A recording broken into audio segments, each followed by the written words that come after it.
The morning of June 6, 1944, on a stretch of sand the Americans called Omaha Beach, Staff Sergeant John Barnes of the 299th Engineer Combat Battalion crouched behind a steel hedgehog obstacle, seawater soaking through his wool uniform. Around him, the beach was a killing ground. Machine gun fire from the bluffs above cut horizontal lines through the air, so thick it seemed you could reach out and touch the tracers. Bodies floated in the surf. Burning landing craft sent black smoke across the grey sky. And directly ahead, blocking the only exit from the beach, sat a concrete pillbox. It was not large, perhaps 12 feet wide, 8 feet deep, walls 3 feet thick. But from its firing slit, a German MG-42 machine gun had already killed 30 men from Barnes's company. The pillbox sat at the throat of a draw, the natural ravine that led inland from the beach. Every man trying to advance toward it died. Every attempt to flank it met enfilade fire from neighbouring positions. The entire invasion, at least on this sector, had stalled because of one reinforced concrete box and the men inside it. Barnes carried something that weighed 55 pounds, broken into 5 sections, strapped to his back and web gear. It was called a Bangalore torpedo, though it was neither from Bangalore nor was it a torpedo in any conventional sense. It was 10 feet of steel pipe packed with 8 pounds of explosive composition C2. In theory, it could destroy barbed wire, clear minefields, and yes, damage fortifications. In theory, Barnes had trained with Bangalore's in England, pushing the assembled pipes under simulated wire obstacles on quiet fields where no one shot back. Now, with bullets striking the sand inches from his face, he had to do it for real. If you're enjoying this deep dive into the story, hit the subscribe button and let us know in the comments from where in the world you are watching from today. The question that faced Barnes that morning was the same question that faced thousands of American combat engineers across 2 theatres of war in the 1940s. How do you break concrete when concrete was designed specifically not to break? The pillbox before him represented the culmination of defensive engineering, lessons learned from the First World War, and refined through the 1930s. Reinforced concrete, properly poured and cured, could withstand direct hits from naval guns. Its mass absorbed explosive force. Its thickness defeated armour-piercing rounds. The Germans had built thousands of such positions across Europe, from the Atlantic Wall to the Gothic Line in Italy. The Japanese had built tens of thousands across the Pacific Islands, from Tarawa to Okinawa. These were not improvised positions. They were calculated instruments of death, placed with geometric precision to create overlapping fields of fire. They turned beaches into abattoirs and jungles into graveyards, and the men inside them, protected by yards of concrete and steel, could kill with near impunity. The pillbox was the perfect defensive weapon of the Second World War, but on that morning in June, John Barnes was about to test whether perfection could be defeated by 55 pounds of steel pipe, 8 pounds of explosive, and one man's willingness to crawl through hell to place it. To understand why pillboxes dominated the battlefields of the 1940s, you must first understand the revolution in defensive architecture that followed the First World War. Between 1914 and 1918, millions of men died trying to cross open ground under machine gun fire. The lesson was clear. Given adequate protection, a handful of defenders with automatic weapons could stop armies. The question became, what constituted adequate protection? Earth and timber bunkers, the mainstay of trench warfare, proved vulnerable. Artillery could collapse them, flamethrowers could burn them, heavy rain could dissolve them. What the military engineers of the interwar period needed was something permanent, something that could be built once and remain effective for years. The answer was reinforced concrete. The material itself was not new. The Romans had used concrete in their architecture, but the addition of steel reinforcement bars, or rebar, transformed concrete from a building material into armour. The process was elegant in its simplicity. Steel rods were arranged in a grid pattern inside wooden forms. Concrete, a mixture of cement, aggregate, water and sand, was poured around the steel. As the concrete cured, it bonded chemically with the steel. The result was a composite material that combined concrete's compressive strength with steel's tensile strength. A properly engineered reinforced concrete structure could absorb enormous punishment. The shell of a heavy artillery piece, striking concrete, would penetrate several inches before its explosive force dissipated through the mass of the structure. The concussion might kill men inside from overpressure, but the walls would remain standing. If you're enjoying this deep dive into the story, hit the subscribe button and let us know in the comments from where in the world you are watching from today. By the 1930s, every major military power was building fortified lines using reinforced concrete. France constructed the Maginot Line, a chain of underground fortresses along its border with Germany. Germany built the Siegfried Line, later called the West Wall, and the Atlantic Wall along the coasts of occupied Europe. Japan fortified islands across the Pacific with interconnected bunker systems. The Soviet Union built defensive lines in depth across its western approaches. These were not mere trenches. They were industrial-age castles, designed by engineers who understood stress loading, blast dynamics, and killing geometry. A typical German pillbox on the Atlantic Wall followed a standard design. The walls were 2 to 3 feet thick, reinforced with half-inch steel rebar on 8-inch centers. The roof was thicker, often 4 to 5 feet, to withstand bombing. The firing aperture was narrow, perhaps 8 inches high and 24 inches wide, angled to provide maximum field of fire while minimizing exposure. Inside, the machine gun sat on a pivot mount, allowing it to traverse across its assigned sector. Ammunition was stored in recessed niches. Ventilation pipes, protected by steel baffles, drew in fresh air. Some positions included steel doors, periscopes, and internal lighting powered by generators. The Japanese took pillbox construction even further. On islands like Iwo Jima and Peleliu, they carved bunkers directly into coral rock, then reinforced them with concrete. These positions were nearly invisible from the sea, built into reverse slopes and cave mouths. Their firing slits were camouflaged with vegetation or sand.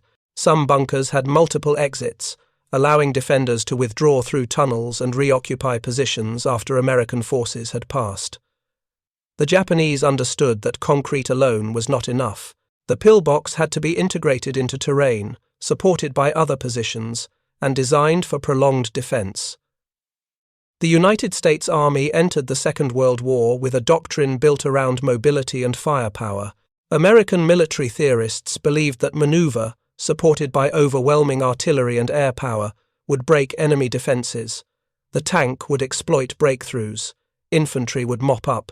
It was a doctrine suited to open warfare, to battles of movement across the plains of Europe or the deserts of North Africa.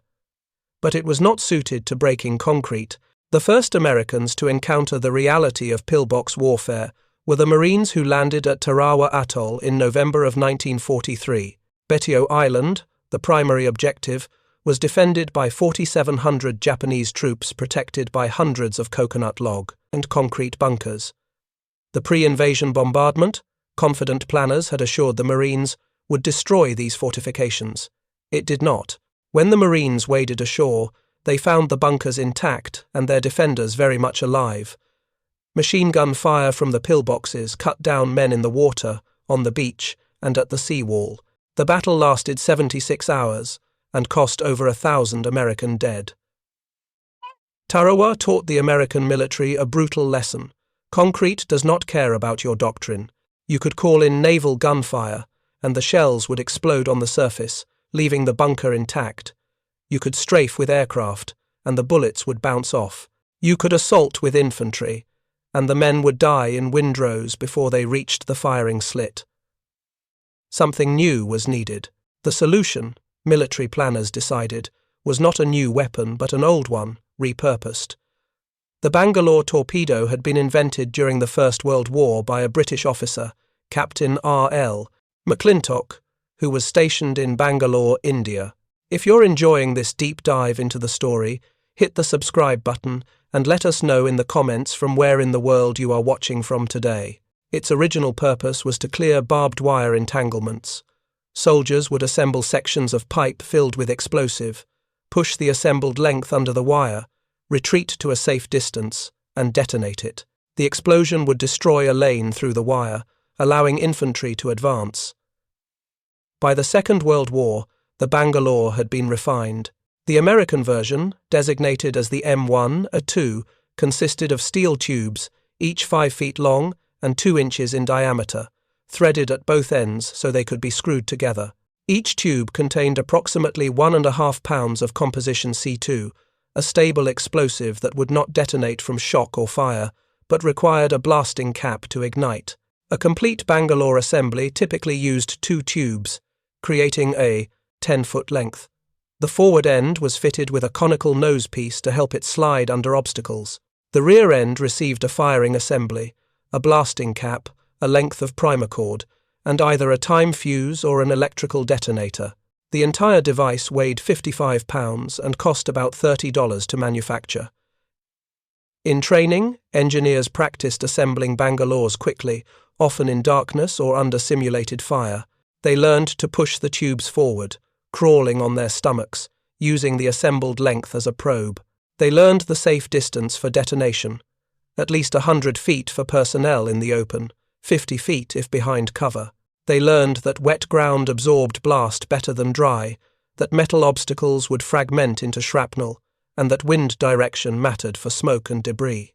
What they did not learn, because no one yet knew, was whether a Bangalore torpedo could break concrete. The device had been designed for wire, not fortifications. Its explosive charge was distributed along its length, not concentrated.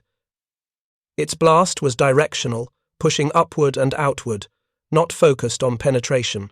Military engineers debated whether it would even damage a reinforced pillbox.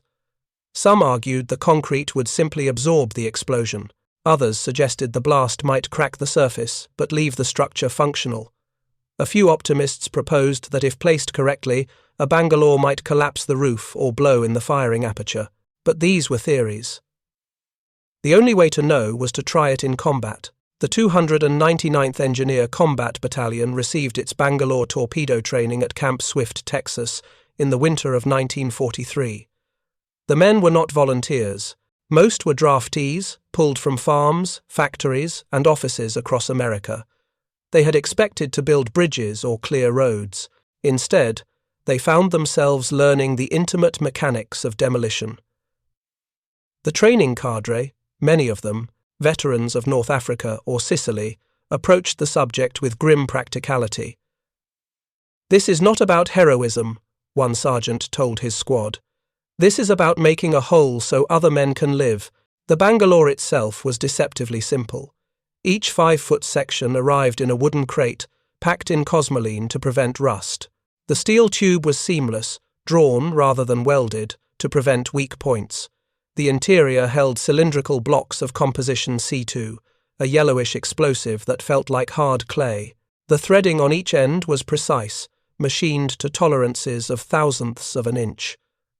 When sections were screwed together, the explosive train ran continuously through the entire length. A single blasting cap at the rear would initiate the entire charge. Assembly required both speed and care. In training exercises, engineers worked in 2-man teams.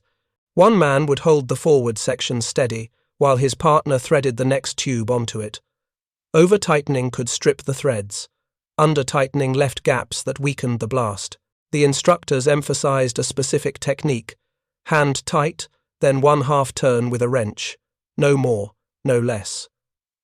Once assembled, the Bangalore was awkward to carry. 10 feet long, 2 inches in diameter, 55 pounds. It could not be shouldered like a rifle or slung like a pack. Instead, engineers learned to drag it, one man at the front pulling, another at the rear guiding. In soft sand, it would dig in and have to be lifted repeatedly. In mud, it would accumulate weight. On rocky ground, it could snag on every protrusion. The detonation procedure was equally specific. After positioning the Bangalore under the target, the engineer would attach the firing assembly. This consisted of a blasting cap crimped onto a length of time fuse, typically a 45-second burn. The cap was inserted into a detonator well at the rear of the last tube. The fuse was lit with a friction lighter, a device like a large match that ignited, reliably even in wet conditions. The engineer then had 45 seconds to reach minimum safe distance. In training, that distance was 100 feet. In combat, It would often be whatever cover you could reach before the explosion. The training scenarios at Camp Swift focused almost exclusively on wire obstacles. Engineers would crawl through simulated no-man's land, pushing their assembled Bangalores under coils of concertina wire, then detonate them. The blast would cut a lane, perhaps 15 feet wide, scattering wire fragments across the landscape. It was effective, predictable, and safe, at least by military standards. What the training did not include was attacking fortifications. There were no concrete bunkers at Camp Swift for the engineers to practice on, no pillboxes with machine guns to simulate defensive fire. The assumption seemed to be that Bangalores were for wire, and other weapons, flamethrowers, satchel charges, tank fire would handle bunkers. If you find this story engaging, please take a moment to subscribe and enable notifications.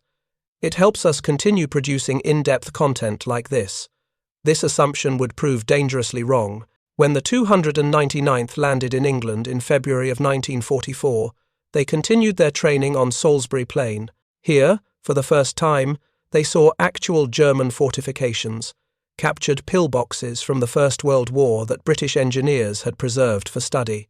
These were older designs, not as sophisticated as the Atlantic Wall emplacements, but they gave the Americans their first sense of what concrete defense looked like. The walls were 2 feet thick. Small arms fire did nothing to them. Even anti-tank weapons, when tested, merely chipped the surface. The British instructors, veterans of campaigns in Italy and North Africa, were blunt in their assessment. Concrete is the hardest thing you will face, one told the assembled engineers. Harder than wire, harder than mines, harder than the men shooting at you.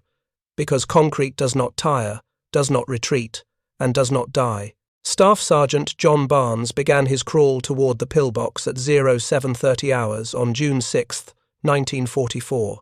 He had already been on Omaha Beach for 90 minutes, pinned down with the remnants of his platoon behind a seawall of loose shingle stone.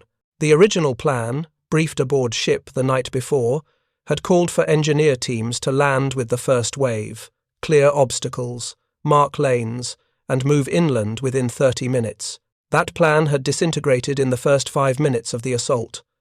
Barnes's landing craft had struck a submerged obstacle 400 yards from shore.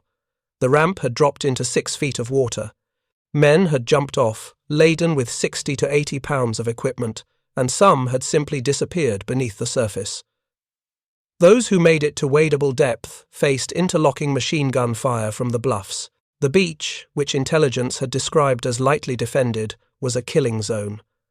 The pillbox Barnes now focused on controlled the Vierville draw, designated as Exit Done. It was a standard Tobruk stand design, a circular concrete collar set into the hillside, open at the top, with a machine gun mounted on a pedestal that allowed 360-degree traverse. But a steel plate had been welded across most of the opening, leaving only a firing slit facing the beach. The German gun crew inside could fire, reload, and fire again without significant exposure.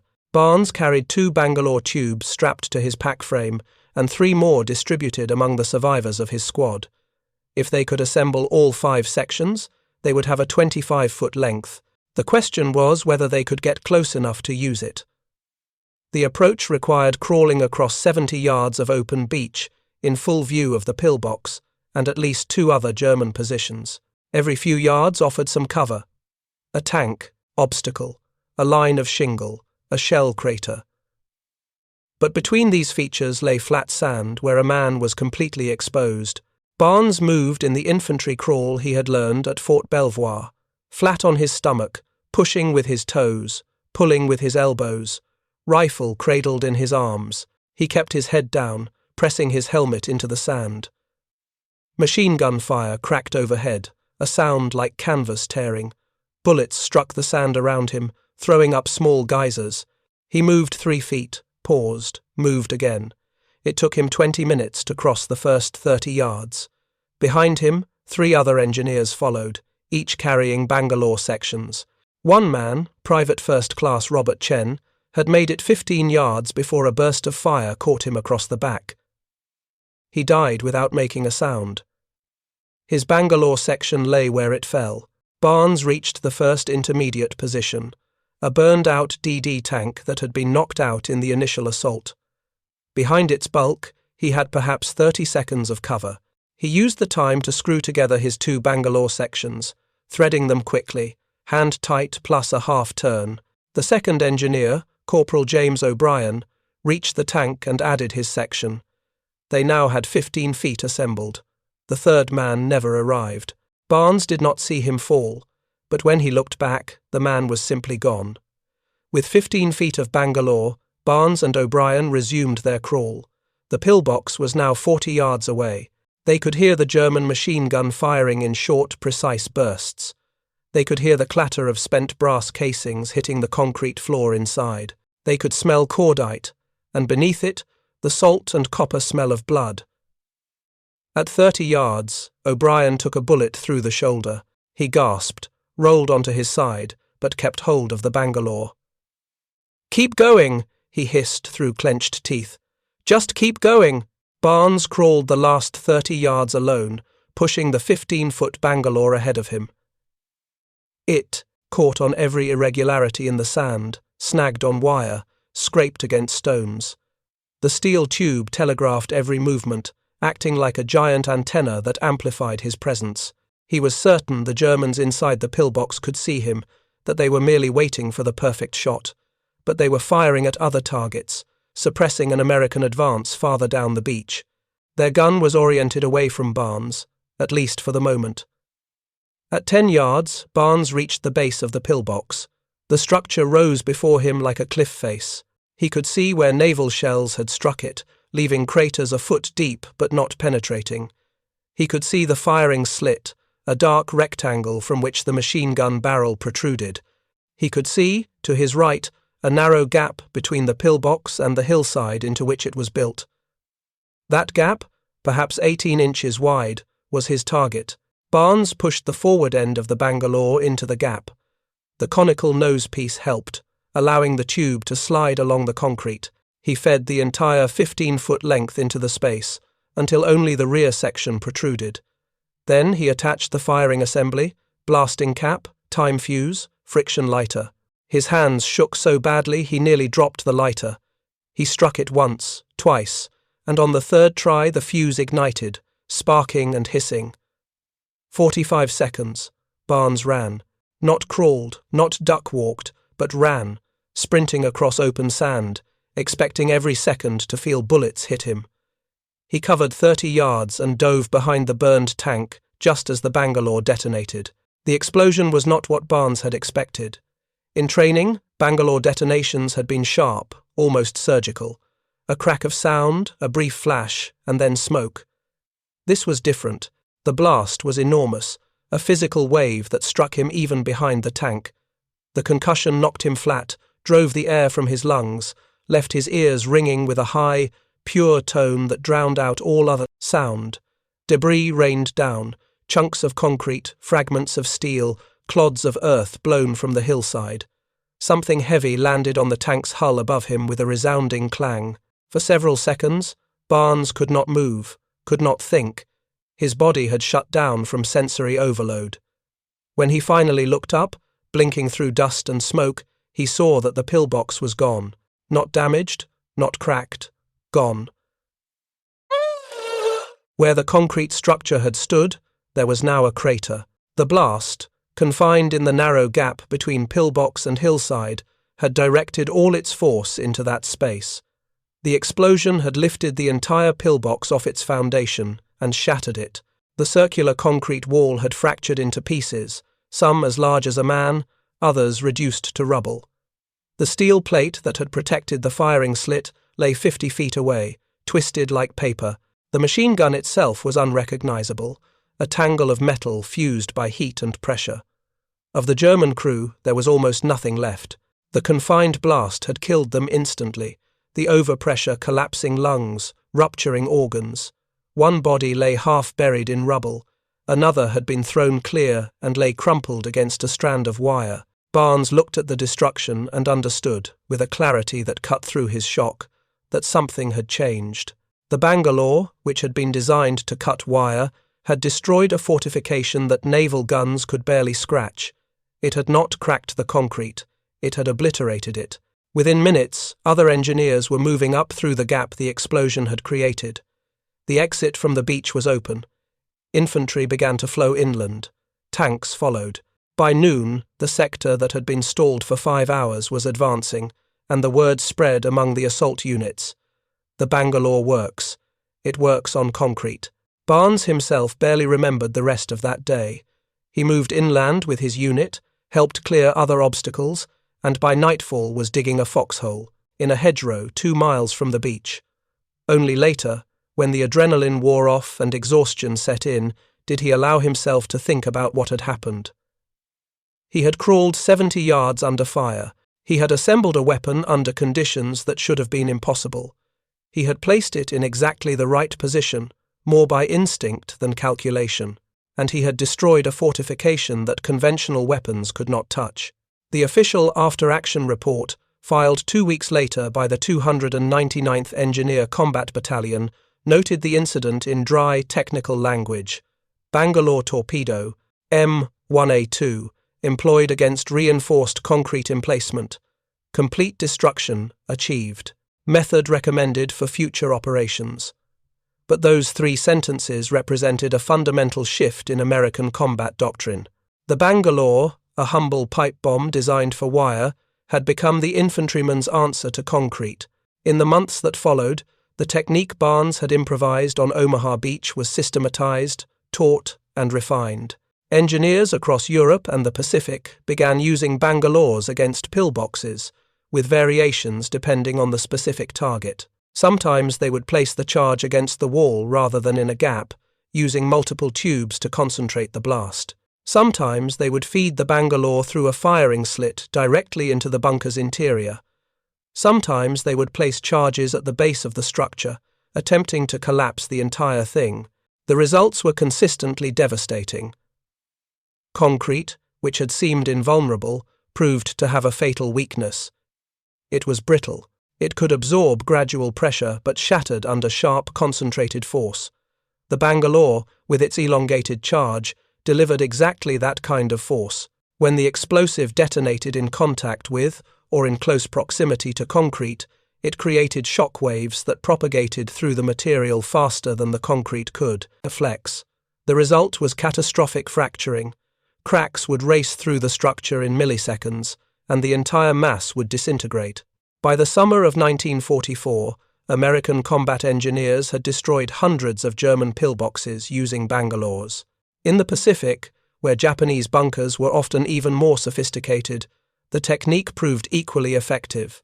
On Saipan, Guam, and Peleliu, Marines used Bangalores to crack open bunkers that had resisted flamethrowers and satchel charges. The weapon that military planners had almost overlooked, that had been issued primarily for wire clearing, had become one of the most effective bunker-busting tools of the war. Staff Sergeant John Barnes survived D-Day, but he did not survive the war. On September 12, 1944, 3 months after his action on Omaha Beach, his unit was tasked with clearing German fortifications near the town of Wallendorf on the German-Luxembourg border. Barnes was leading a squad through a minefield when he stepped on a shoe mine, a small German anti-personnel device designed to maim rather than kill. The explosion shattered his right leg below the knee.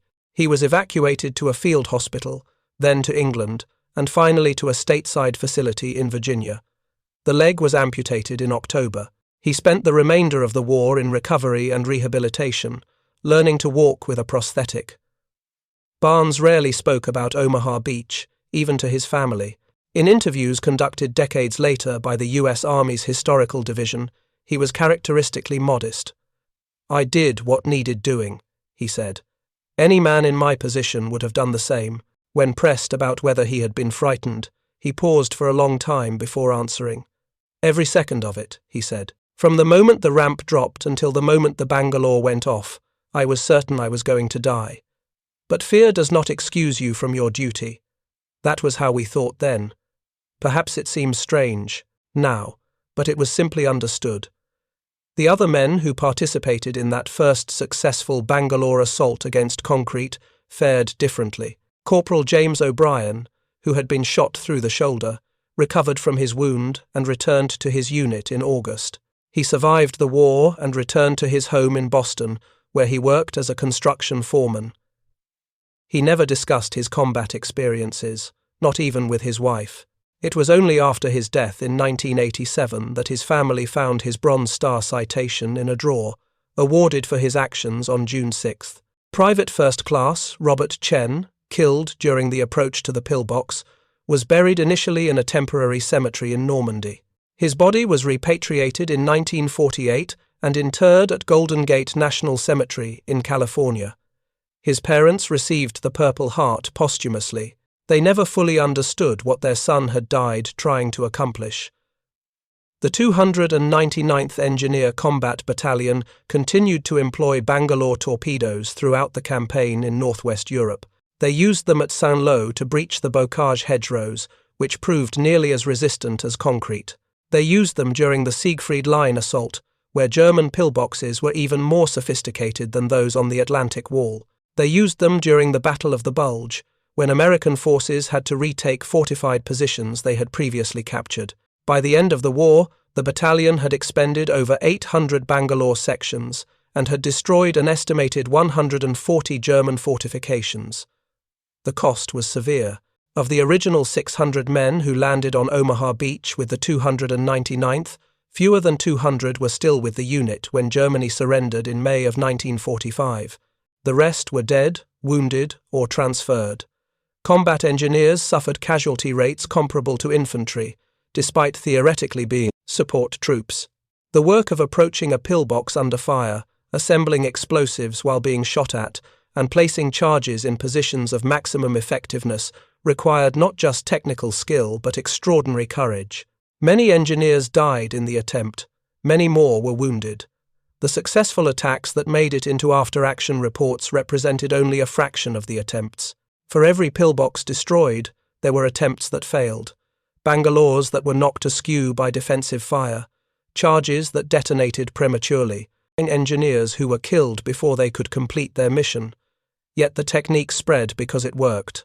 By late 1944, Bangalore torpedo tactics were being taught at engineer schools in the United States.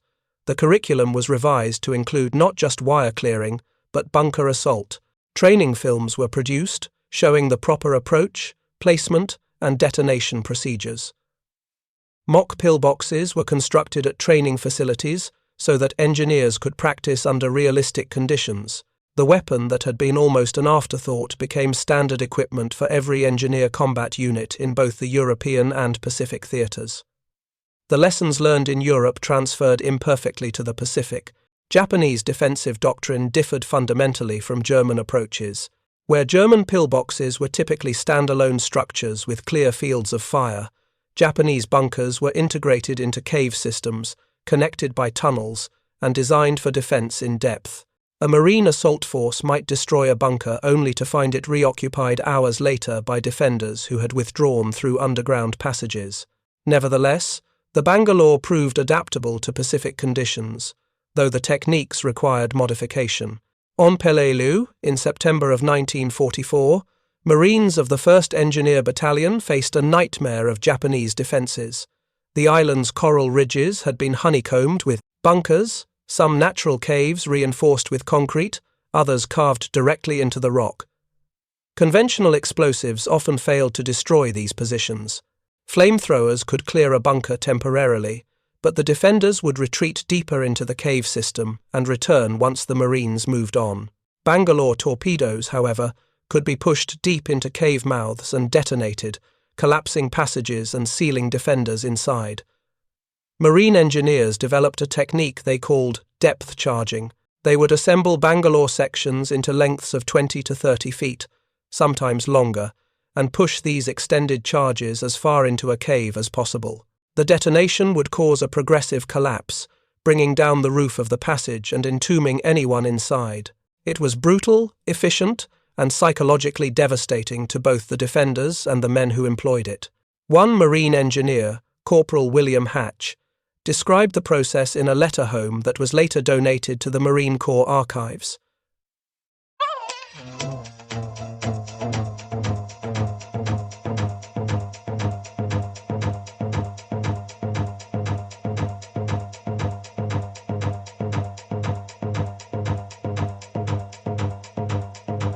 When it went off, the ground shook for 100 yards in every direction. The cave mouth collapsed completely. We could hear men screaming inside for maybe 10 minutes, then nothing. I have nightmares about those screams. On Iwo Jima in February of 1945, the Bangalore again proved essential. The island's volcanic rock was too hard for conventional digging, so Japanese engineers had blasted chambers into the stone and reinforced them with concrete. These positions were nearly invisible until Marines were upon them, and even then, they were extraordinarily difficult to destroy. Naval gunfire and aerial bombardment had little effect. The Marines resorted to methodical reduction, using Bangalores, satchel charges, and flamethrowers in combination. Engineer teams would approach a bunker under covering fire, place a Bangalore charge at the entrance, detonate it to crack the concrete, then follow up with explosives pushed through the breach. It was slow, dangerous work that claimed hundreds of engineer casualties. The statistical record of Bangalore employment in the Pacific is fragmentary, as many unit records were lost or incomplete. However, surviving documents indicate that Marine engineer units expended over 2,000 Bangalore sections during the Marianas Campaign alone. On Okinawa, the final major battle of the Pacific War, engineers used Bangalores to breach the Shuri Line, a complex of fortifications that anchored Japanese defences across the island's southern end. The Japanese had constructed mutually supporting bunkers with concrete walls up to 4 feet thick, firing slits that were angled to prevent direct fire, and tunnel systems that allowed rapid reinforcement.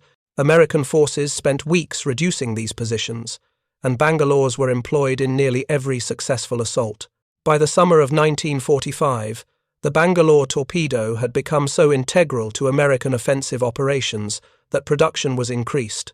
Factories that had been manufacturing other ordnance were retooled to produce Bangalore sections.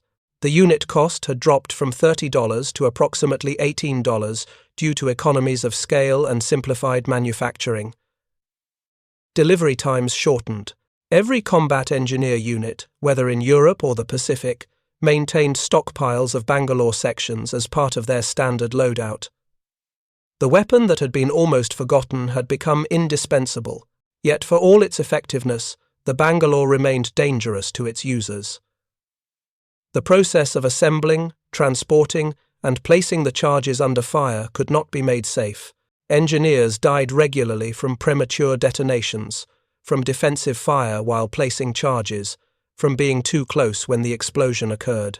The weapon demanded a particular kind of courage, a willingness to crawl into the teeth of enemy fire carrying 50 pounds of high explosive. It demanded technical precision under the worst possible conditions, and it demanded acceptance of risk that bordered on certainty.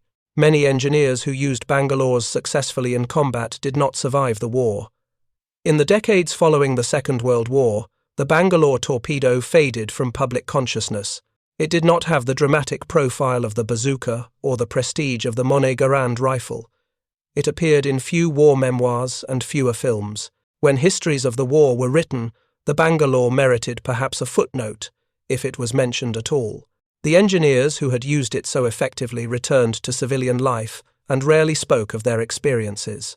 The specific terror of crawling toward a pillbox with a pipe full of explosives was not something most men wanted to remember, much less discuss. The weapon itself remained in service. During the Korean War, American engineers used Bangalores to breach North Korean and Chinese fortifications, though less frequently than in the Second World War. The concrete bunkers of that conflict were less sophisticated, and newer weapons, particularly recoilless rifles and tank guns firing high-explosive anti-tank rounds, proved more effective. In Vietnam, Bangalores saw occasional use clearing wire obstacles and destroying bunkers, but the nature of that war, with its emphasis on mobility and air support, reduced the relevance of fixed fortifications.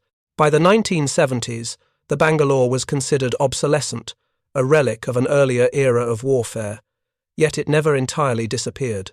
Modern armies, including the United States military, still maintain Bangalores in their inventory, now designated the M1A8. The basic design remains unchanged: steel tubes filled with explosive, threaded to connect, detonated by a blasting cap. The specifications have been updated, the explosive compound improved, but the fundamental concept that Captain McClintock developed in India over a century ago remains valid. In Iraq and Afghanistan, American engineers occasionally employed Bangalores to breach walls and clear obstacles in urban environments. The weapon's simplicity, its reliability, and its effectiveness against masonry and concrete ensured its survival. The larger lesson of the Bangalore's success in World War II is about adaptation and improvisation.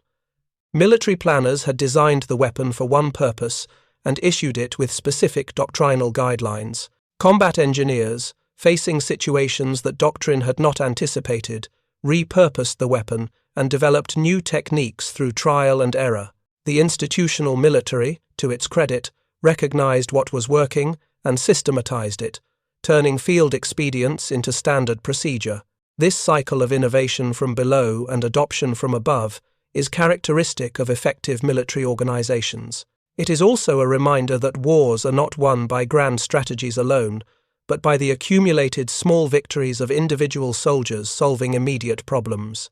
The destruction of a single pillbox on Omaha Beach did not determine the outcome of D-Day, but it opened an exit from the beach.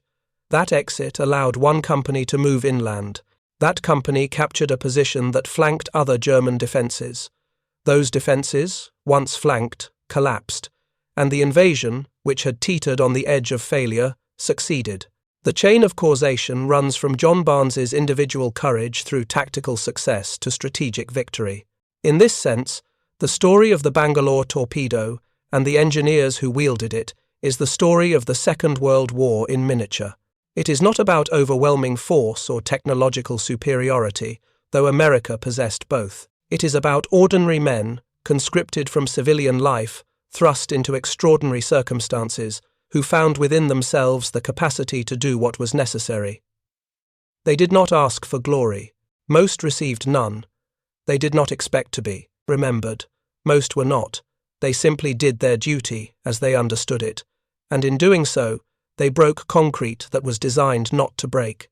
They found the weakness in what appeared invulnerable, and they proved that courage, ingenuity, and a 55-pound pipe filled with explosive could change the course of battle. Staff Sergeant John Barnes died in 1993 at the age of 72. His obituary in his local newspaper made no mention of his actions on Omaha Beach, noting only that he had served in the army during World War II and had been wounded in action. His Bronze Star and Purple Heart were found among his effects, stored in a shoebox in his closet. At his funeral, attended by family and a few fellow veterans, no one spoke of pillboxes or Bangalore torpedoes. The war, for Barnes and his generation, was something you did and then put behind you. The fact that his actions on June 6, 1944, had been studied by military historians, incorporated into training manuals, and cited in doctrinal publications would have meant little to him. He had done what needed doing. That, in the end, was enough. The pillbox that Barnes destroyed has long since been cleared away. The beach where he crawled under fire is now a peaceful stretch of sand, visited by tourists who walk the same ground where men died. Markers indicate where units landed, where breakthroughs occurred, where the tide of battle turned. But there is no marker for the specific spot where a single engineer placed a Bangalore torpedo and discovered that concrete could be broken after all. Perhaps that is fitting. The weapon was never about glory. It was about getting the job done. And in that quiet, unremarkable purpose, it achieved something extraordinary. It gave infantrymen a way to defeat the perfect defensive weapon of their age. It saved lives by ending others. And it proved that in war, as in life, there is no such thing as invulnerable. Everything, given the right application of force and courage, can be broken.